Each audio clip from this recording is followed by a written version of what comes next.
Yeehaw!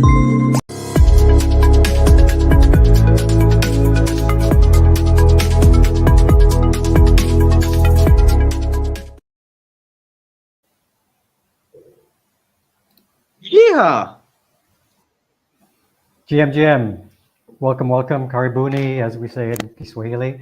Welcome to African Voices, the show where we have a conversation about the application of blockchain technology in Africa, with the aim of getting an appreciation of the context, understanding what are the challenges, and then hopefully informing us on how we can get involved and how we can make a difference, right? We have a great show lined up. We're going to be talking about the application of blockchain technology in agriculture, and specifically about avocados and coffee, all right? Avocados, coffee, blockchain, who would have thunk it? Austin, what are your thoughts?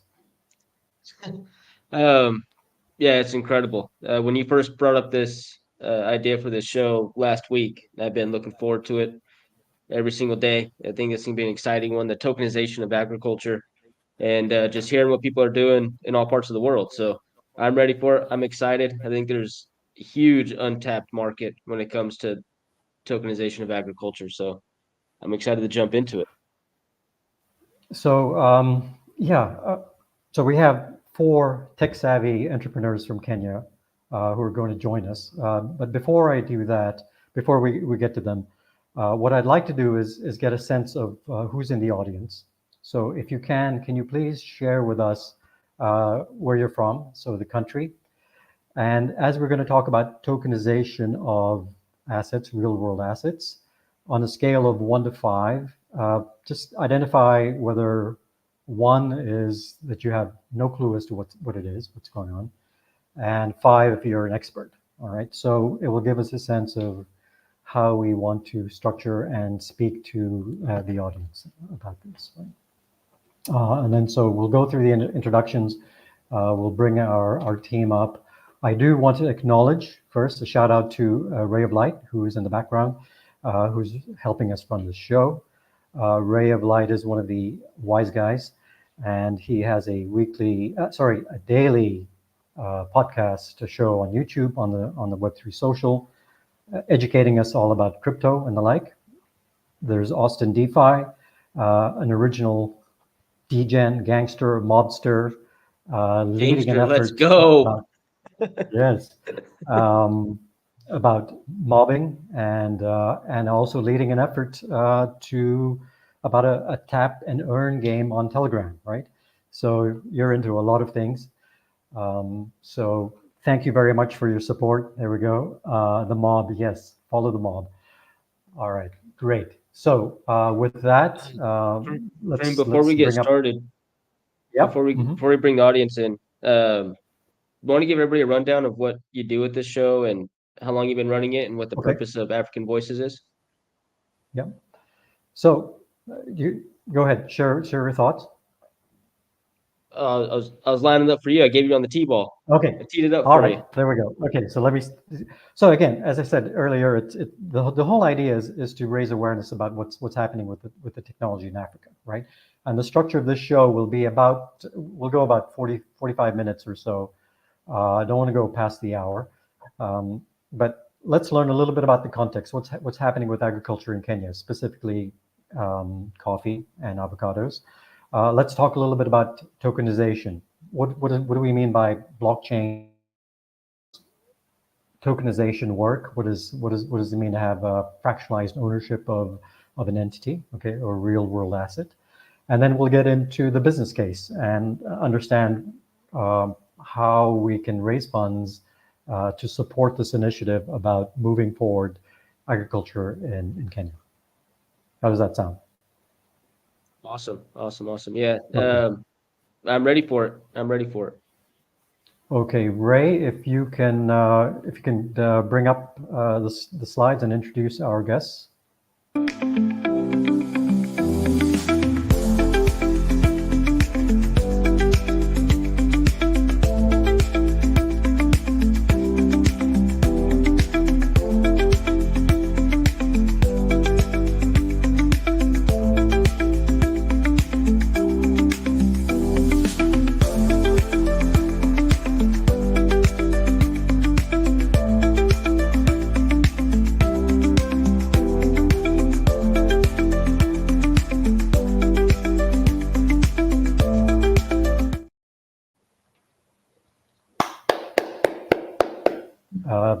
Gentlemen, Karibuni, welcome, Salama, Habari So, hello.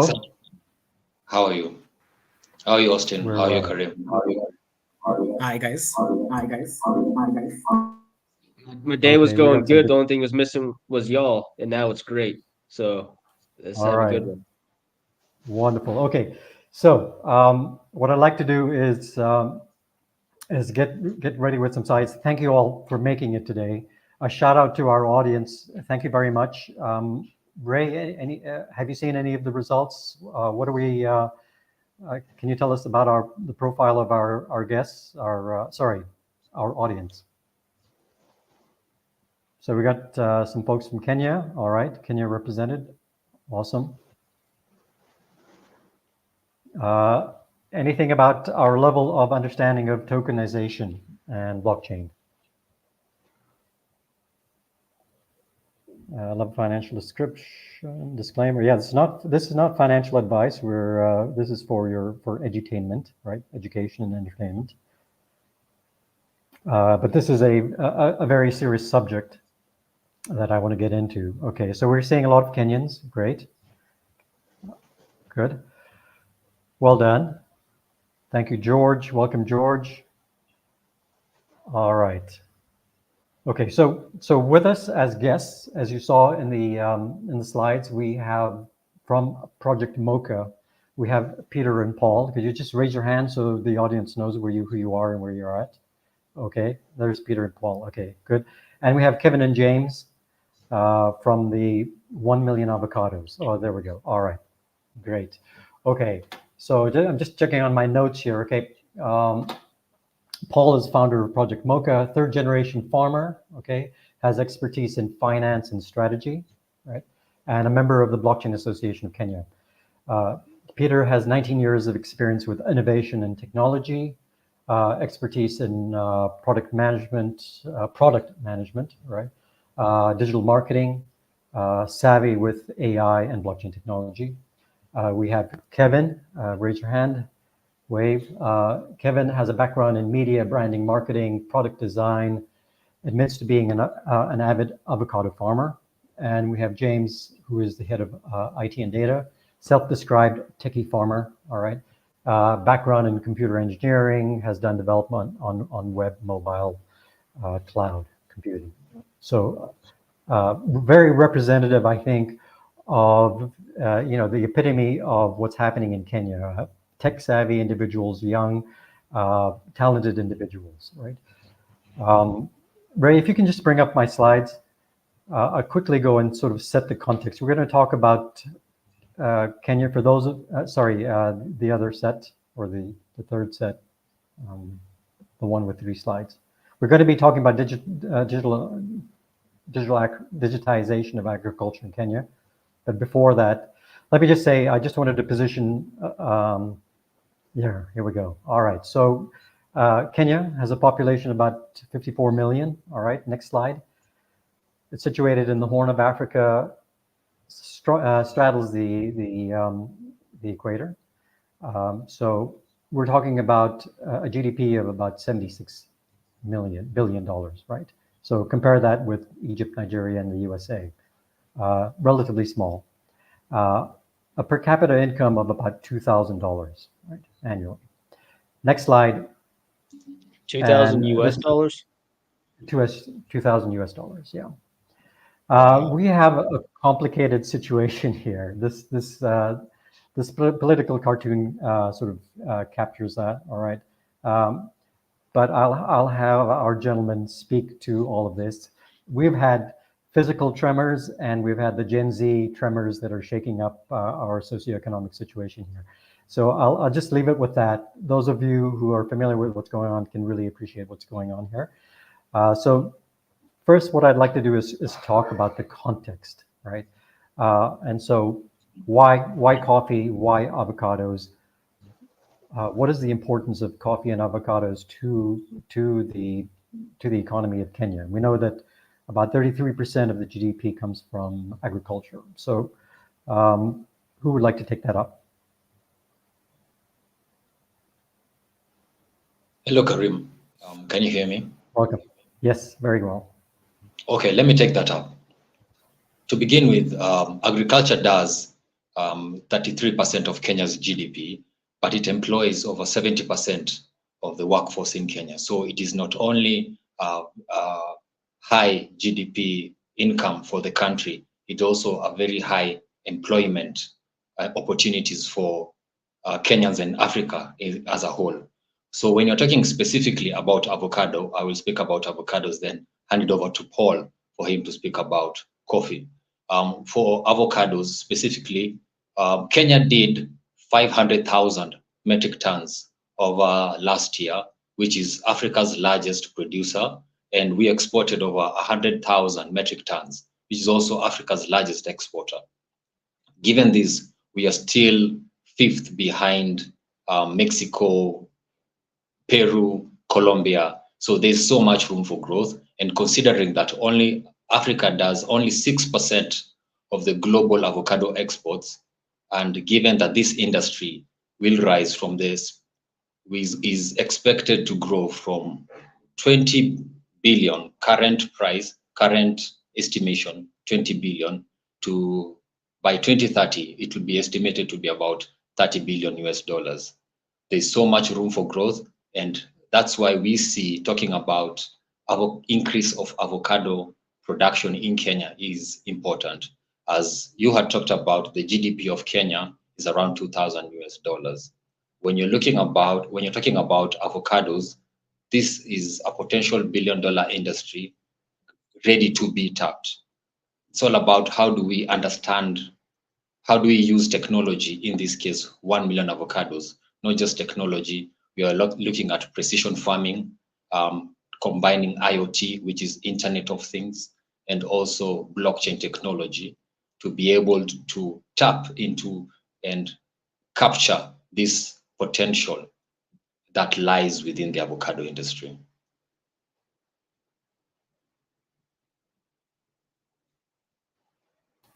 Thank you very much for that introduction about avocados.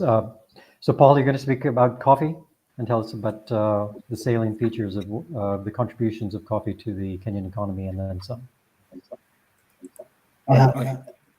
Thank you, Karim.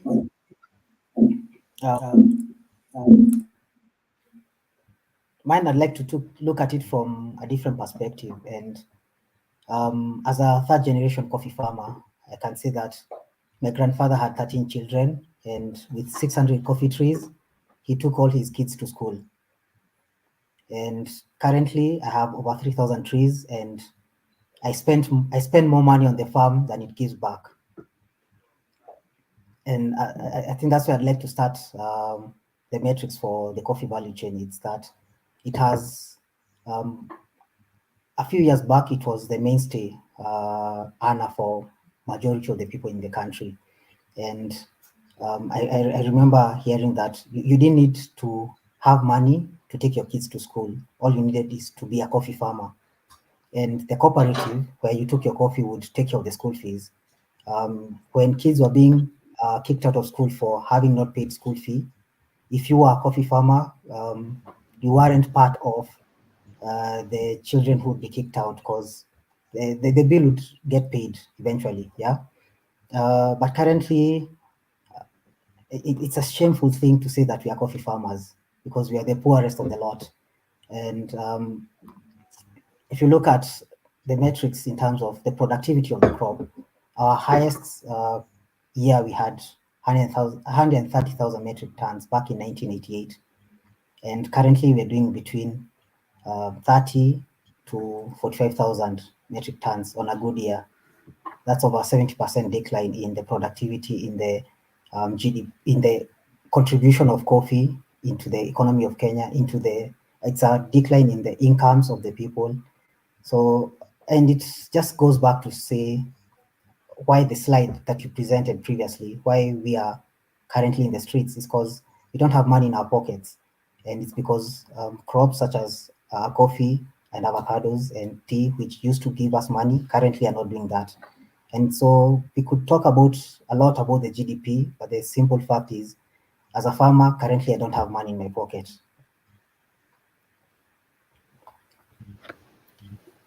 Thanks for that introduction. 13 children. Wow, that's quite something. You described some of the features about farming today and where it's at. What are some of the characteristics of farming in Kenya? I understand, and correct me if I'm wrong, is that a significant proportion of the farms are sort of smallholder farms, right? And you talked a little bit about sort of the production and the quality and efficiency of being able to produce, say, coffee. Let's talk a little bit about some of those features about how do we get the most out of the land? We have issues around climate change, right? What is it? Genetically modified stuff, crops and the like. So, who can describe what's going on and help us understand this context a little bit further? I think I can take that up. As Dylan and Paul have mentioned, that majority of Kenya relies on agriculture. It's a backbone of the economy, and majority of these are smallholder farmers. And by smallholder farmers, we're talking about a farmer who has less than 2 acres of land, and other 2 acres of land is split between different value chains. They could have a few chickens here. They could have planted a few kales. They could have planted a few tomatoes. So not all that land is productive. And yet they are facing so many challenges. The majority of them is access to finance, because farmers need money in their pocket. That money needs to go to productivity into the farms. And the other one is access to market, because at the end of the day, whatever they produce, they need to sell. And they need to sell enough for them to make a living and for it to go back to the farm and for it to support their families and their livelihoods.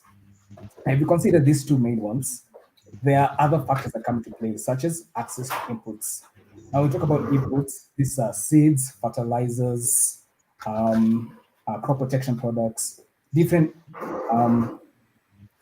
things they put into the product. Now they face issues in terms of the quality of the seed, if we start there. Because there are major issues in terms of like where is this seed coming from, how is it traced, what is the science behind it. Then you have the issue of let's say fertilizers. Like if you go online, you could see like there was a massive scandal in Kenya where farmers were being sold sand, which was being I would say portrayed as fertilizers. So you have an issue with the quality of seeds, you have an issue with fertilizers, and this is the same farm who's struggling to pay for these 2 inputs, can't get enough finances to put into the farm, to increase productivity to the farm, can't find the right market to sell to the farm, and has post-harvest losses, because whatever is producing, not all of it goes to where it's supposed to be. So in summary, we're talking about limited access to financing. A lot of it comes down to money in the pocket. So as my colleagues here have said, that is a major issue we're trying to solve.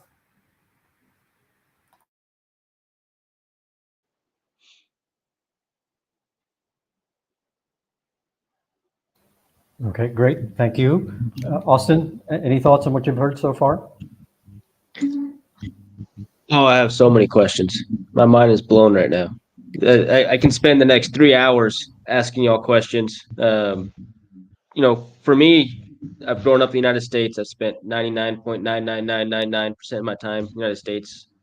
So to hear like just how y'all grew up, I mean, the amazing story that you shared, Paul, that your grandfather owned 600 coffee trees to send all of his grandchildren to school, or is your father that owned them all?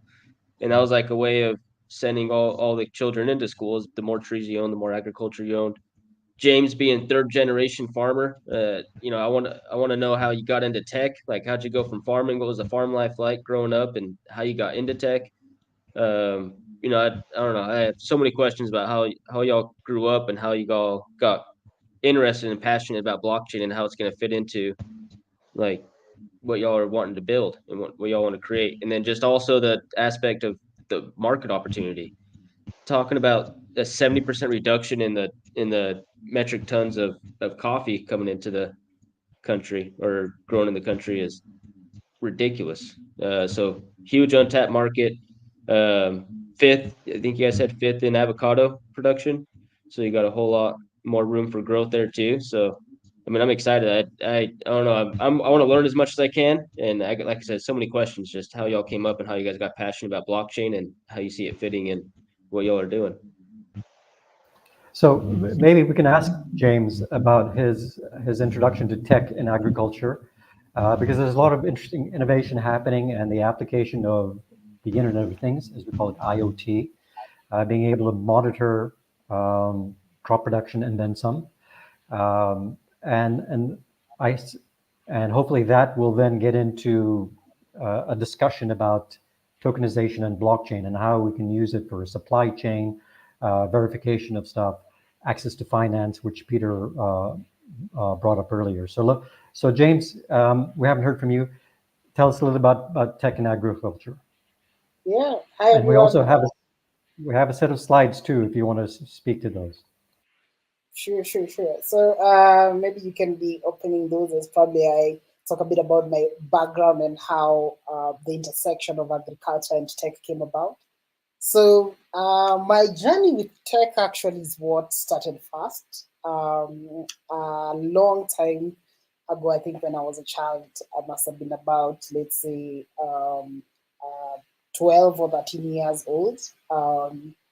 I used to be a very big fan of playing games on my phone. And I used to remember I used to have a phone called the Nokia 6310. And it used to have a game called Snake Senzia. I don't know if anyone remembers Snake. And I loved playing Snake. And so I was very passionate about playing games on the phone, the feature phones back in the day. And Nokia was one of those very trusted old classics that had survived a very long time. And so one day I started seeing that I can also get a computer that I can use to play games. But then coming from a family of about 5 siblings, and then my mom was taking care of us, so there wasn't a lot of, let's say, disposable income to get a computer. And that's when my mom told me that, hey, I'll try as much as possible, see, I'll get you a computer. And so I remember like one day she came from work and I was so excited. I was like, today is the day the computer is here. But then I'm looking at her handbag and it looks light, but then I'm like, okay, maybe it fit into the handbag. And so she takes out a mouse, a computer mouse. And then she's like, this is the first part of a computer. It's called a mouse. Slowly and slowly, I'm going to get you a computer. And so she did this over like a period of a few months. She came home with a keyboard the next month. Then she came home with a CPU, with the monitor, then the CPU. And it took probably, let's say, I'd say about 6 months or so. But finally, I had my computer, and I remember playing GTA San Andreas in there and getting so excited. And I think that was my first journey into tech in itself. And from then, I was so passionate, and my mom saw that this is something that I was kind of interested in, and said she'll try as much as possible to make it happen. And fast forward a few years later, I'm in campus. I already know what I'm going to do. I'm going to study tech, so went to a university called Gachora, did computer engineering, and that's where my background in tech sort of started. Learned about creating systems, making mobile apps, did a few projects for a few corporates and organizations, and then fast forward to 2020, I think that's about 4 years ago, COVID happened. Now, when COVID happened, I think globally, even in Kenya, there was like a complete shutdown of everything. There was lockdown, nothing was moving. But the one thing that I kept hearing was that food and essential services were allowed to sort of like move.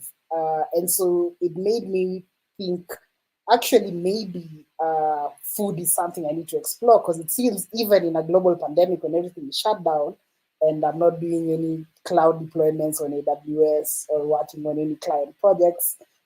Food is still, for some reason, being allowed to move freely within the country. So maybe I need to also become a farmer. And actually now that's where my journey with farming started. And I got a small piece of land, as Peter had said. Most of the farming here is small scale, like maybe an acre or 2 acres. And then I started just the normal telephone farming, where you make phone calls, you ask how the farm is doing, you're not there on ground. And then that's when I got to the biggest lesson of my life in farming, character development, as we call it here in Kenya. In farming, when I found out all the money I was sending to the farm, none of it was actually buying anything. There was like, it was just send us money, you send the money, and nothing on ground is happening. So I think that's when I was curious how I can intersect my knowledge in tech and now the farming aspect. And that's when we are able to link up with Dylan and the team at 1 Million Avocados to see how we could actually utilize technology, use the skills we have in software development, and part of the technology that we've learned, particularly AI and also blockchain, because those are some of the things that we were using into the farm and the farming process that we were doing to actually, one, help with the biggest concern, first of all, visibility. How do you know what's happening at the farm? For example, when you are far away, or for example, if you're an investor, you're interested in farming, you'd want some sort of visibility on the farm. And so part of that led us to explore IoT technologies and technology like drone technology for aerial photography. So for the farm areas or for different farm areas and farmers that we onboard, we were able to do aerial mapping of exactly where the farm is, complete with also GIS, geocoding of the coordinates for each of the individual farms, and then link that up to Google Street View, so that from wherever you are, you can have at real-time access and visibility of actually what's happening on the farm. And for a lot of the farmers and people who are meeting, it was mind-blowing, because then now you could actually participate in farming even without necessarily being at the farm itself. And the other aspect was also how we started looking at, okay, fine, so that's level one. We've sorted the problem of visibility.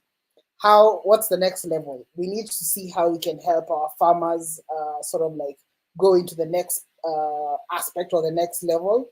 And that's why we started looking at things like precision farming. So how can we pull in data and grab data, do some form of the data analysis using Python, PyTorch, and a few libraries to be able to actually make meaningful data that we can compress and give out to farmers in a very simple way. Now, one of the interesting things we learned, and Kenya is I'd say of the countries around East Africa, we're very tech savvy, but a big proportion of the population, especially those who do farming, live in rural areas, and so they may not have access to like a smartphone. They may not necessarily even know what ChatGPT is or what AI is.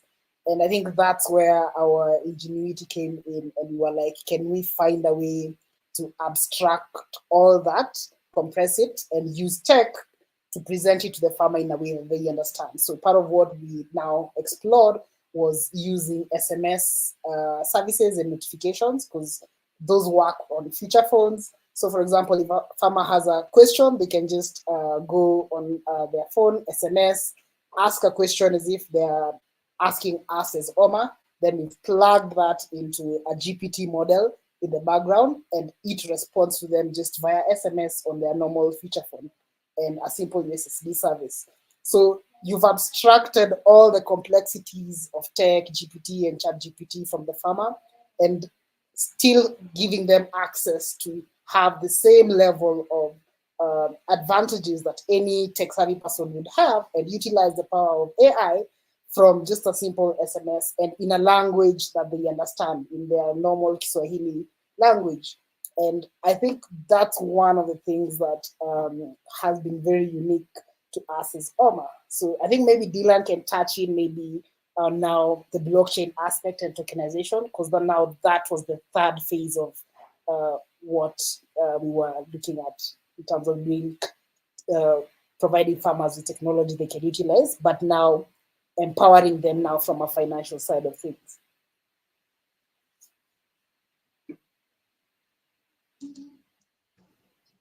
I think we lost Kareem there, but man, there's a lot to digest there. I'm looking forward. Dylan or Kevin, what do you got for us to add on to it? Thank you very much, Reed, for expounding on how we got here on 1 million avocados. To take a step back, you've talked about how the period during COVID really helped change the perspective of not just tech people, but also when you're looking at, to give a personal story, back during the lockdowns in 2020 is when I got to interact with avocado farmers. And one of them was my grandmother. She has avocado farms up in the highlands of Kenya. So during this time, we get to see brokers coming to various farms and paying as little as less than 30 cents for each avocado. Yet they go sell this avocado for more than $1 plus. The farmer is getting the brunt end of the short end of the stick. How do we ensure that the farmer who is the producer, the owner of this avocado, how do we link them with the actual produce, the actual value of the produce itself? And there lay the capability of using blockchain technology, because now we are able to utilize blockchain technology as an immutable database. We are able to have a one-to-one relationship of the fruit, avocado fruit itself, and tracing it back to the farmer. That way, the farmer will have visibility over what is the price that my avocado was able to fetch at the market. So we are using blockchain technology as a bridge between these off-chain assets and these on-chain assets.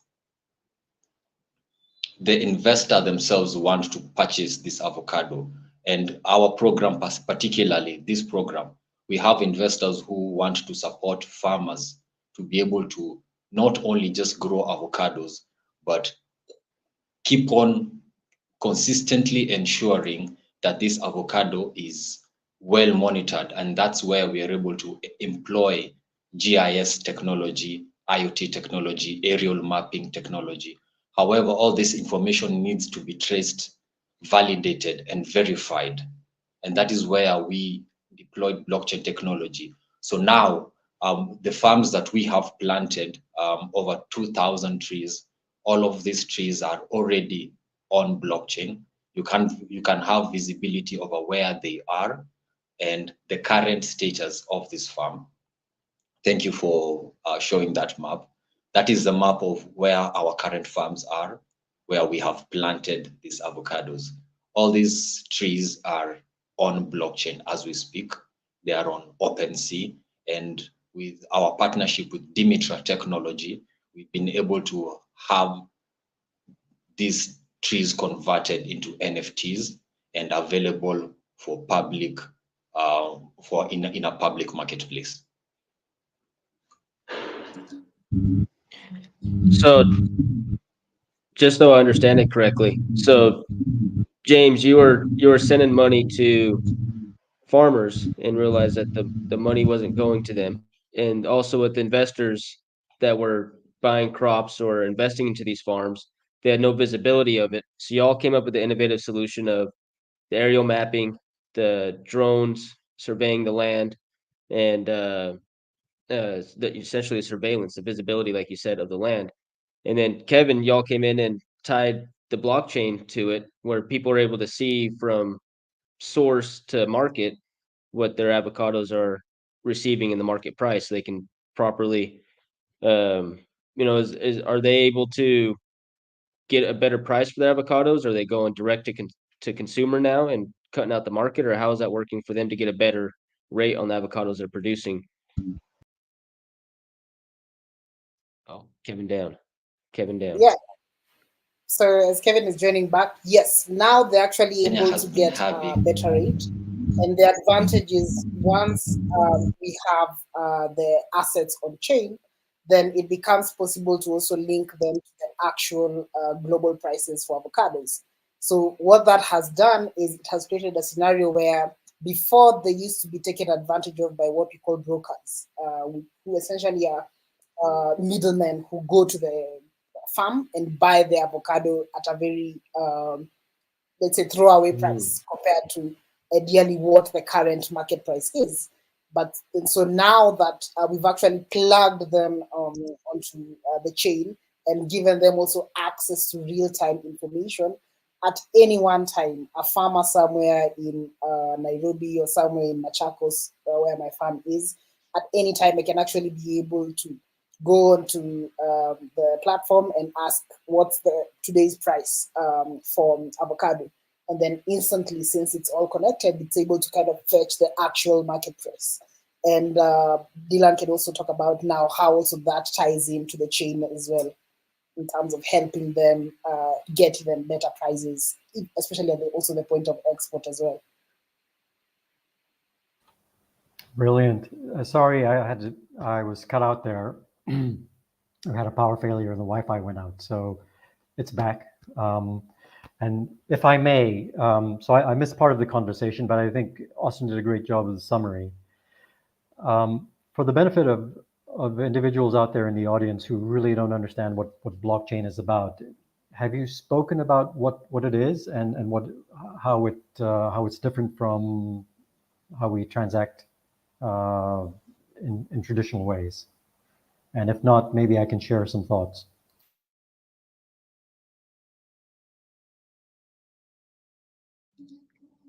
Kevin touched on it a bit about the ability to have the shared database and the one-to-one relationship. But yeah, it'd be great for you to add some more context to how the blockchain is beneficial here. So, okay, great. So the way I view this is blockchain is a technology that allows us to interact much more effectively and efficiently, right? So basically, it's as easy as sending an email. So I can send a digital asset from A to B, and I can ensure that it gets there without a middleman or middle person, right? It's direct, it's decentralized. If you think about how it compares to mobile money, you're able to send money from A to B, but actually that is all done under the aegis of Safaricom, right? There is a centralized institution that is keeping track of all of these assets and what have you. And arguably, therefore, subject to being hacked or being influenced or corrupt or what have you, right? So blockchain allows us to interact that much more effectively, that much more efficiently without an intermediary. And it allows us to organize. So there are things known as decentralized autonomous organizations. And then when we talk about putting things on the chain, basically it's like a ledger, is that there is a record that is immutable, that can't be changed because it's not owned by a centralized institution. It's owned by a distributed, it's out there in a decentralized ownership, so to speak. And therefore it's that much more immutable and transparent.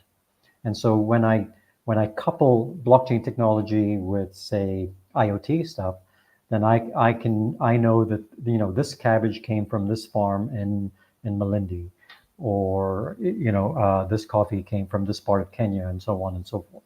So it allows us for sort of supply chain management. It allows us to authenticate where things have come from. The other dimension of this is that it allows me to send a token, digital asset. So say I have something that's worth $1.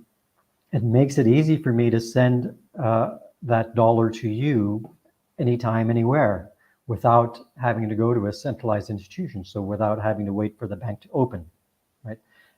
Right now, I think this is something that everybody should understand, is that when I go to the bank and I deposit 1,000 shillings, I'm actually loaning the bank 1,000 shillings. It's not my money anymore. But there are regulations and rules in place that say how a bank can operate and what it should do and what it can and cannot do. But basically, I'm loaning the bank some money and they give me some interest. Now, the rules allow the bank to go out and lend that 1,000 shillings maybe 9, 10 times over. And so they make big profits and what have you, but they give me a small portion of that. If they go under, there are rules about that. So blockchain allows us to be able to source funds from any part of the world very, very easily. Right? When we go from something like being able to send funds to a farm, what are the regulations in Kenya around how these assets are tokenized? Can you speak to that as well? Can you, who is best able to talk about what are the regulations in place that talk about how you receive funds and what you can do with them, like say for a bank?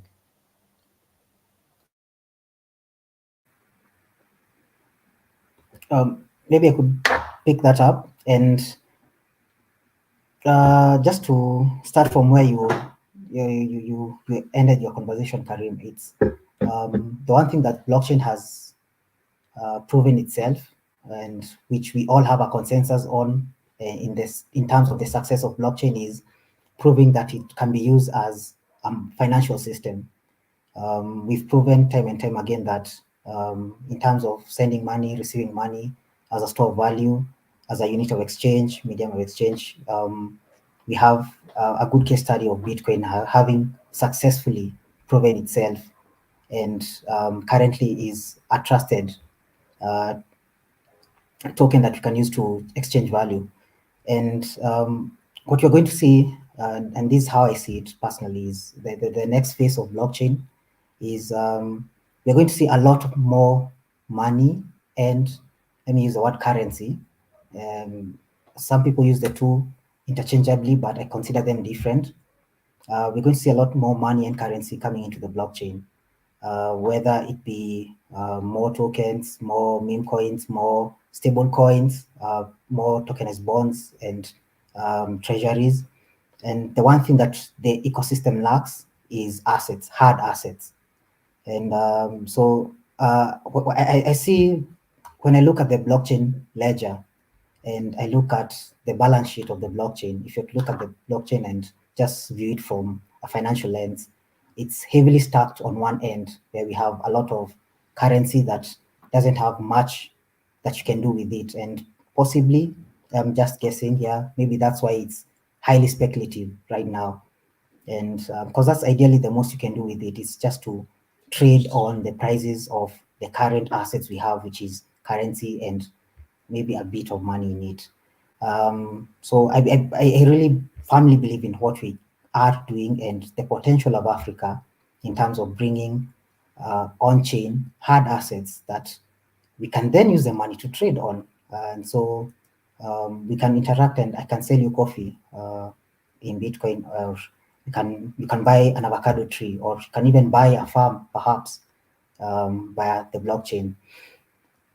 So just to narrow down to the Kenyan context, I think we are a well-regulated space when it comes to traditional finance. And yes, we have a few issues in terms of compliance with AML and CTF rules, but I'd say we are fairly regulated, whereby you're able to send money as an investor and you're fairly assured that you'll get your money back. And we have a legal system, and you can easily take me to court if you can prove that you sent me money and I failed to deliver. I think that's quite established. The gap we have, though, is when we look at the regulatory space around now blockchain and blockchain products. Our government has taken a rather slow approach towards it. I remember the former governor said his intention wasn't to have Kenya as the first, but so long as we are not last. And so what the currently, this is public knowledge. What the CBK has done is we have a cautionary notice on financial institutions, banks, whereby they are cautioned against interacting with any player who has digital or virtual assets. And sincerely, that has been one of the most stifling aspects of law that we have seen within the space, and it has stifled innovation, it has stifled the growth of the industry. At times you wonder whether whatever it is that we're doing, whether it's legal or not. And you just need to so yeah, let me say that the government hasn't done a good job at it. But last year and the year before, I spent quite a lot of time around lawyers and with the Blockchain Association of Kenya, where we were lobbying the government, taking them through sensitization of what blockchain and crypto is all about, and just really affirming that blockchain is more than, they call it gambling. They consider the whole ecosystem gambling. And it's really a hard sell, moving someone's mind from this is a crime, this is fraud, this is how I'm going to lose my money, these are scams, this is gambling, this is all speculative, to seeing a different perspective where you're telling them that, this could be the solution to the financial issues we're facing as a country. Right now, we have quite a number of people demonstrating over the current state of the country. And, a question I keep asking myself is, what comes next? What comes after we've gone on and gone through this reset phase that we are currently going through? And I honestly believe we need a fair financial system. We need a space where, as a coffee farmer, I can comfortably come and engage you, Karim, or Austin, over in the US, and we can transact fairly, without you really needing to know my particular details, or we have a medium of trust where, so long as I'm on this channel, so long as I'm on chain and you are on chain, then we can transact value.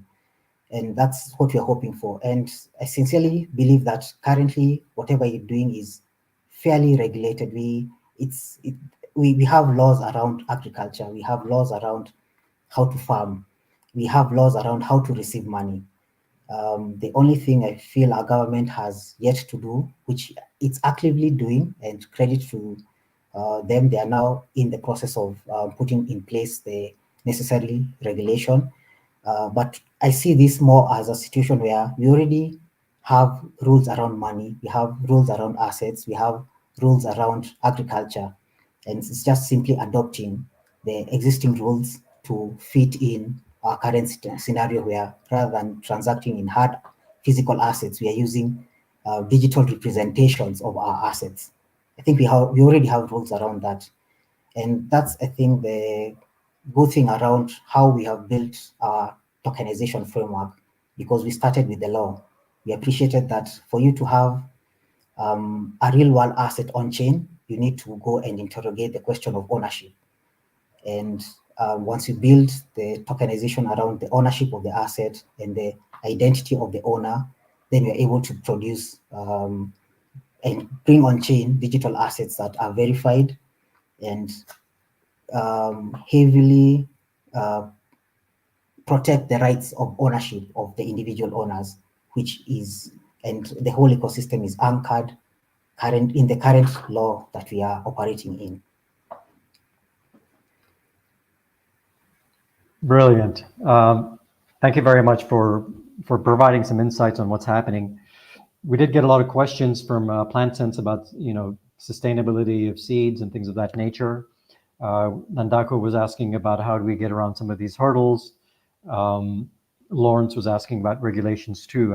There's so much that we can talk about, and we're sort of running out of time as we're coming into the top of the hour. And what I would like to propose is that we can continue this conversation on Spaces as was proposed. We could have another session on YouTube itself. So we're open to taking this further. I think there's a lot of interest.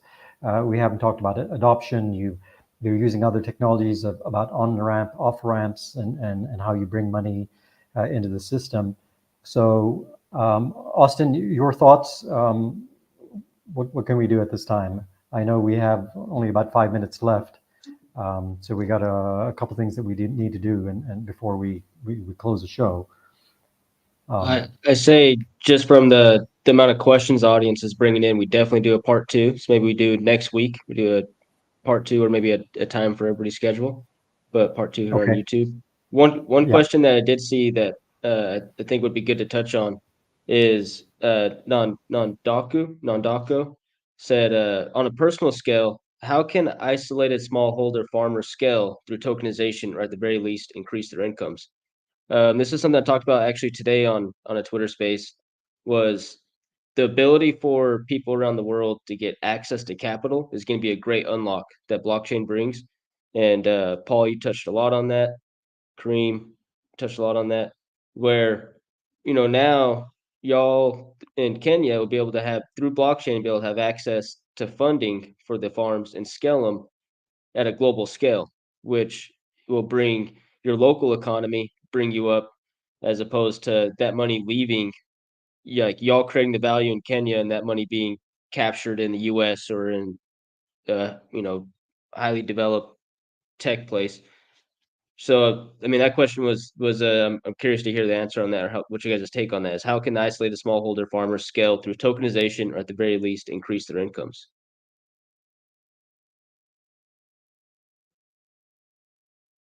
Kevin, take that. I could take that question. That is a very good question. And what we have done so far as 1 million avocados, we have done just that precisely. We can talk about one of the farmers that we have worked with. They had land, they have land that they want, but they do not have the resources nor the capital to be able to turn this land into a productive asset.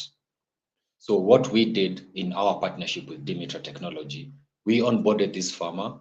We looked at we did a land suitability test based off their land, aerial mapping, soil testing. And after taking all this information was put on blockchain. And then now Dimitra Technology were able to bring in Dimitra holders to be able to fund these farmers to be able to grow avocado trees. So now this farmer currently has over 400 avocado trees on his farm, thanks to blockchain technology. So that is really the impact that we are talking about here. How does this technology get into the hands of the farmer themselves? And how does an investor in Canada, in US, in Austria, be sure that this money went straight into the hands of the farmer and not through some corrupt bureaucrats? And that is the ability that we are talking about, so that even the regulation, even the politicians who are listening to this particular podcast are able to understand this is how we unlock the potential of Kenya. This is how we unlock the potential of Africa through blockchain technology. And our farmers are witnesses themselves on the power of this. Thank you. Awesome. Austin, did that answer your question? At least gave you a taste. I think it's just whet our appetite, if anything, right? There's so much that we can dive into. There are various dimensions and aspects of the technology to be appreciated. I think what's happened is, as was alluded earlier, is that because there's a lot of speculation, the whole talk about cryptocurrencies and the value of Bitcoin and what have you, have sort of sidetracked the real world applications, and being able to take this technology and show, how do we map it onto real world assets, right? And we had Robert Muaka talk about this. How do you bring money in? Kotani Pay was on one of the voices, African voices, talking about how we can bring assets on and off the chain, even people with feature phones. You don't have to have a smartphone. So there is so much to talk about. It's very, very exciting. It is the sort of the key in which we can sort of unlock this great potential that we have in Africa. And it's wonderful to see individuals like yourselves, right, moving this agenda forward. And the question is, how do we help you to help yourselves? How do we empower you, right? I think one of the themes that we talk about a lot is this notion of empowerment. How does technology empower it? How do we, as a global community, make those funds available, make those resources available, and help you move this agenda forward? So there's much to be discussed. Austin, your thoughts?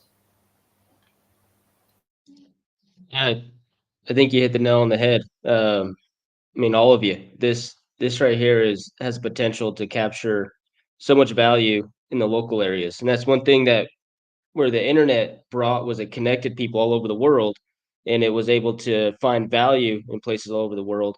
But that value was captured by major corporations and governments around the world. Whereas blockchain is going to keep that value in the local areas. So in this case, if you're an avocado farmer and you're producing and you're transacting on the blockchain, well, that money and that value is going to stay in that local area, as opposed to all of your activity on the internet being captured by major corporations and then being worth trillions of dollars while the local areas are still in need of development. So I think that's a huge unlock is the access to capital that at a global scale, like you said, Austria, Canada, United States, Germany. It doesn't matter where you're from. If you're able to go, if you find value in what y'all are doing with 1 million avocados and Project MØcha, we'd be able to transact with that and at a pseudo anonymous way to where the value is being captured by y'all and y'all will be able to go and they'll keep it circulating too. So if I'm in the United States and I wanted to buy some crop or invest in crop in Kenya. Well, what are y'all going to need to go do? You have to go buy more machinery and equipment. So the local manufacturer, the local equipment person is going to be receiving value for that. What's that person going to do? He's going to have to feed his workers or provide them with the salaries. So they're going to go and buy food from the local market. So it keeps the economies circular in those local areas, while getting access to global liquidity, global capital. And so I think blockchain is going to be huge for the great unlocking for local areas and keeping the value where they're at and monetizing the local resources. And like you said, Kenya has huge amount of opportunity here with the avocados and the coffee for at a global scale in the huge untapped market. So I'm excited to see what y'all are doing. And the big thing too that I see is people like yourselves in your local areas found a problem, and now you have tools and you have an avenue and resources to go and solve that problem. And so for governments to step in and be like, no, let's not do that. It's too speculative. It's like I don't know. I'm not. I want to use a proper language. I really want to say, but it's like let the entrepreneurs and let the people that are building things and innovative, let them solve the problems. But you guys are coming up with incredible solutions. Let y'all keep on tinkering with it. Let y'all figure it out because there's so much opportunity here. And instead of relying on outside resources, the local areas can build and solve their own problems and thrive instead of just trying to survive on outside resources or outside of their own economy, outside of their control. Hats off to y'all. Yeah, from an ethical, moral perspective, I think we've seen too much of exploitation, right? Others taking advantage of the situation.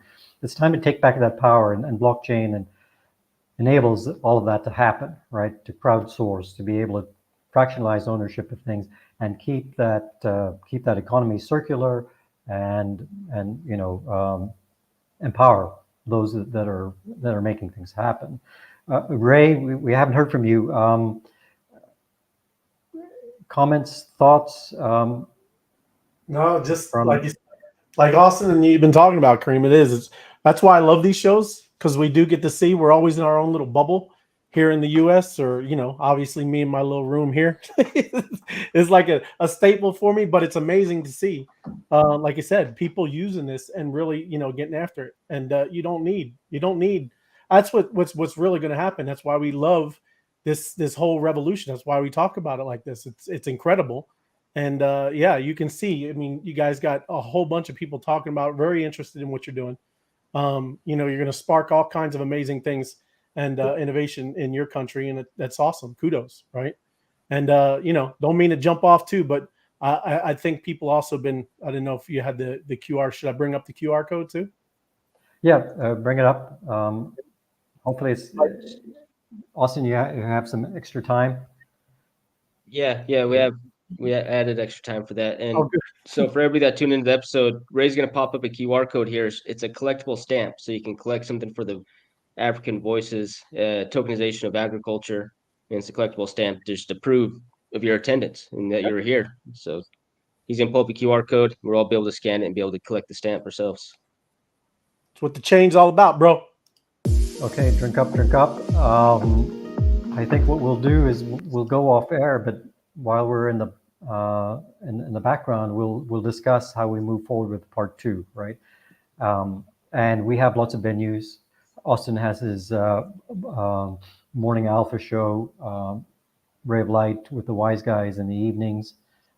We have a variety of venues, and maybe we do an African Voices X Space also to take this conversation further. Ray, you're able to capture some of the questions. We can give that back to those guys. Yeah. Okay. Ray, you want to go ahead and explain what's going on here?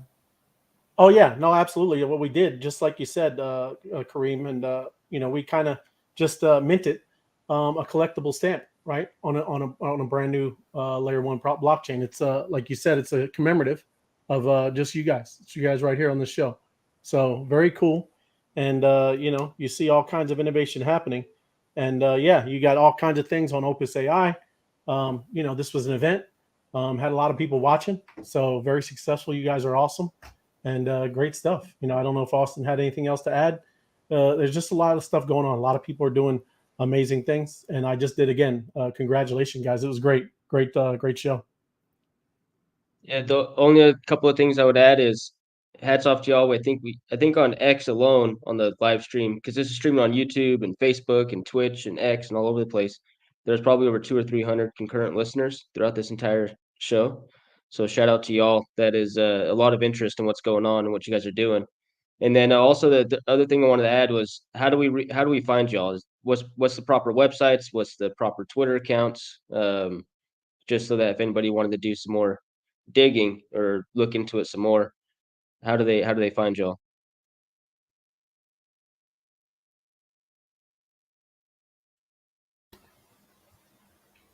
Paul, you want to tell us how they can get a hold of Project MØcha? And Kevin, you want to talk about how we can reach 1 million avocados? Maybe Ray, we have a QR code that has our contacts. Yeah, hold on. Is it on that slide deck? Yeah. Okay, let me get in there. And you just tell me where to go. On this one?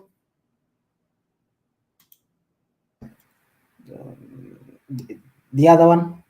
The other deck. Oh, okay. Then I have to go. I'll be right back. I'll bring I kind of closed that one out. Give me a sec. So again, while Ray is getting that, again, thank you very much. Fascinating discussion. Great job that you guys are doing. We want to see how we can empower you and take things to the next level. And certainly, there's much to be done in the way of sort of educating and raising awareness about what the technology can do. Right? It's not on this one. Oh, those were my slides. Yeah, I don't. With the political cartoon. Yeah, I don't have. There was. Okay, all right. What we'll do is. You can put it probably in the show notes or in the comments of the YouTube video. Then also maybe tweet it out. So when you get that, Kareem, tweet it out, and we can all retweet it and share it. Yeah. Okay. Wait. Yeah, I got it. My bad. Sorry, guys. So there was that first. Yeah, there we go. All right. Probably at the end, I think. There you go. Oh, there we go. Super. So, Paul, this is the QR code where they can get a hold of you? Yeah, this is it.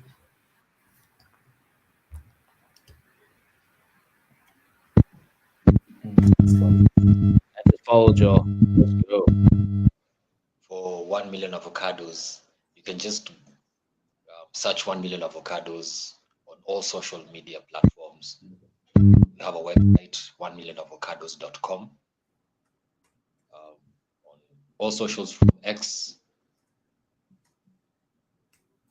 Instagram, all across the board. 1millionavocados.com. Thank you.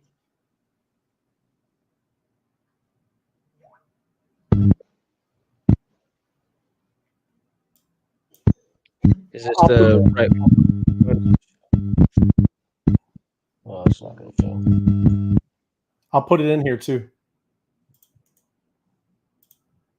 Let's see. The at handle is Million Avocados. And then the name is 1 Million Avocados. All good. I love it. I love it. Yeah, we definitely got to get you all on for another show, or even on Twitter Spaces. I'd love to continue the conversation. And we didn't do a deep dive into the particular assets. How you're mentioning there's things on OpenSea. So I also have like questions about those and that whole project itself. So there's a whole lot of room for talk. Not enough time.